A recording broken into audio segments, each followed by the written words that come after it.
దానియేలు గురించి కూడా ఏమని రాయబడిందంటే, దానియేలు నమ్మకస్తుడై ఉండేవాడు.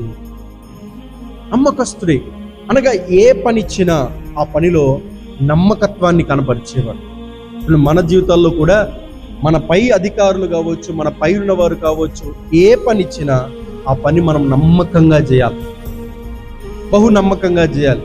అది ఉద్యోగమైన, వ్యాపారమైన, చేతి పనులైన, అవసరమైతే ఇంటిలో పనైనా సరే మనం బహు నమ్మకంగా చేయాలి.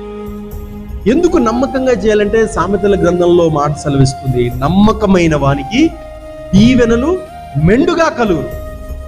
అంటే ఎవరైతే నమ్మకస్తులుగా జీవిస్తారో, నమ్మకంగా జీవిస్తారో, నమ్మకంగా పనిచేస్తారో వారికి దీవెనలు మెండుగా కలుగుతాయి. రెండవది, ఎవరైతే నమ్మకంగా పనిచేస్తారో ఆ పని చేసే పైన అధికారుల హృదయంలో దేవుడంట ఎనలేని ప్రేమను పెడతాడంట.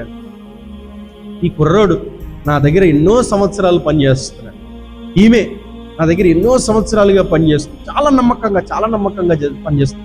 ఈమె ఇతను అడగకుండానే ఈ నెల, ఈ సంవత్సరం ఇతని జీతం ఎలాగైనా పెంచాలి, ఈమె జీతం ఎలాగైనా పెంచాలని మంచి మనస్సును, అలాంటి హృదయాన్ని దేవుడే ఆ ప్రేమను పెడతాడు. ఎప్పుడు మనం నమ్మకంగా పనిచేస్తే. నువ్వు నమ్మకంగా పని చేయకుండా లీవుల మీద లీవులు పెట్టేసి టైంకు రాకుండా ఇష్టానుసారంగా ఉంటూ పనిచేసి, ఏమండి ఓనర్ గారు నాకు జీతం పెంచండి లేకపోతే నేను రాను అంటే మానే అంటాడు. నువ్వు పని చేసేదే నమ్మకంగా పని చేయట్లేదు, నువ్వు రావడమే లేట్ వస్తున్నావు, నువ్వు అప్పుడప్పుడు లీవులు పెడుతున్నావు, సెలవులు పెట్టేస్తున్నావు, ఎటో వెళ్ళిపోతావు, ఫోన్లు స్విచ్ ఆఫ్ చేసేస్తావు, ఫోన్లు ఎత్తావు. ఇప్పుడేమో నువ్వు వెళ్ళి జీతం పెంచమంటే జీతం పెంచుతాడా? నువ్వు ఎప్పుడు మానేస్తావు అని ఆయన ఎదురు చూస్తున్నాడు. దేవునికి స్తోత్రం కలుగును గాక. నమ్మకంగా జీవించాలి.